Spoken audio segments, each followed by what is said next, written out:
হাওড়া সাঁতরাগাছির দক্ষিণ রায়তলা দুর্গাপুজো সমিতির তরফে আয়োজন করা হয়েছে দুর্গোৎসব।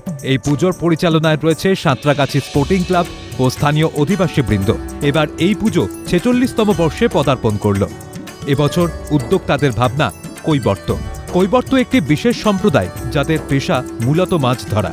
উদ্যোক্তাদের ভাবনার কেন্দ্রে এই জেলে কৈবর্ত সম্প্রদায়, যাদের উল্লেখ রয়েছে ২ সহস্রাব্দেরও বেশি প্রাচীন জাতক গ্রন্থে, যেখানে উল্লেখ রয়েছে এই সম্প্রদায়ের জীবনযাপনের নিখুঁত বিবরণ।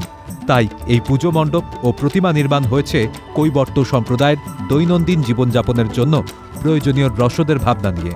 এই পুজো উপলক্ষে আয়োজিত অনুষ্ঠানে প্রধান অতিথি হিসাবে উপস্থিত ছিলেন পরম্পরা আয়ুর্বেদের কর্ণধার আয়ুর্বেদাচার্য ডাক্তার দেবব্রত সেন। পুজো মণ্ডপ ঘুরে দেখার পাশাপাশি পুজো উদ্যোক্তাদের সঙ্গে কথাও বলেন তিনি। পরে সিএনএর মুখোমুখি হয়ে পুজো উদ্যোক্তাদের এই ভাবনার ভূয়সী প্রশংসা করেন পরম্পরা আয়ুর্বেদের কর্ণধার। তিনি বলেন, এই পুজোর পরিবেশটাই আলাদা। আমি এখানে নিজে দেখেছি ভেষজ উদ্ভিদ সম্বন্ধে মানুষকে সচেতন করার প্রবণতা ওনারা দেখিয়েছেন। ওনারা কিন্তু শুধুমাত্র যে মণ্ডপ বা দুর্গা পুজো নিয়ে মিলিত থাকেন তা নয়, সারাটা বছর ওনাদের মধ্যে সমাজসেবা, দুস্থ মানুষের পাশে দাঁড়ানো, এবং শুধু তাই নয়, এখানে কিন্তু এমন একটা ম্যাটার কাজ করে, যে কোনো জায়গায় ধরুন নতুন প্রজন্ম আসছে, সিনিয়ররা সেক্ষেত্রে অনেকটা অ্যাক্টিভিটি কমে। এখানে কিন্তু এমন একটা জায়গা, এখানে কিন্তু ছোটরা বড়রা সবাই একসাথে ইউনাইটেডলি এখানে আনন্দ করেন।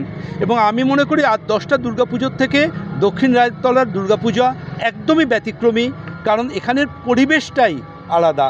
এখানে কিন্তু মায়ের মধ্যে কোনো রকম কোনো আতিশয্য নেই। এখানে মা কিন্তু আমাদের নিজের মা, আমাদের ঘরের মেয়ে। আমার ছোটোবেলায় অনেক অনুভূতি জড়িয়ে আছে। তখন এরকম পার্ক ছিল না, এখানে একটা ভলিবল গ্রাউন্ড ছিল, এবং আমি এখানে দুর্গাপুজোর সাথে ওতপ্রোতভাবে জড়িত ছিলাম ছোটোবেলাতে। মাঝখানে নিজের হায়ার এডুকেশান, বাইরে যাওয়া, সব কিছু মিলিয়ে আর কি আমি যোগাযোগ রাখতে পারিনি। কিন্তু আজকে যখন আমি এখানে আসি, আমার মধ্যে একটা আলাদা অনুভূতি কাজ করে, যে অনুভূতিটা হয়তো আমি ঠিক বলে বোঝাতে পারবো না, প্রকাশ করতে পারবো না। আর আমি প্রসঙ্গত সবাইকে বলে রাখি, এখানের গাজন অর্থাৎ শিবের চড়ক খুব সুন্দর একটা মেলা হয়। আমি ব্যক্তিগতভাবে সবাইকে আমন্ত্রণ জানাবো যে গাজন বা চড়কেও যেন দক্ষিণ রায়তলায় আসেন আপনারা। পাশাপাশি এই পুজো সম্পর্কে নিজের অনুভূতির কথাও তুলে ধরেন আয়ুর্বেদাচার্য ডাক্তার দেবব্রত সেন। দেবকুমার দেওর রিপোর্ট, ক্যালকাটা নিউজ।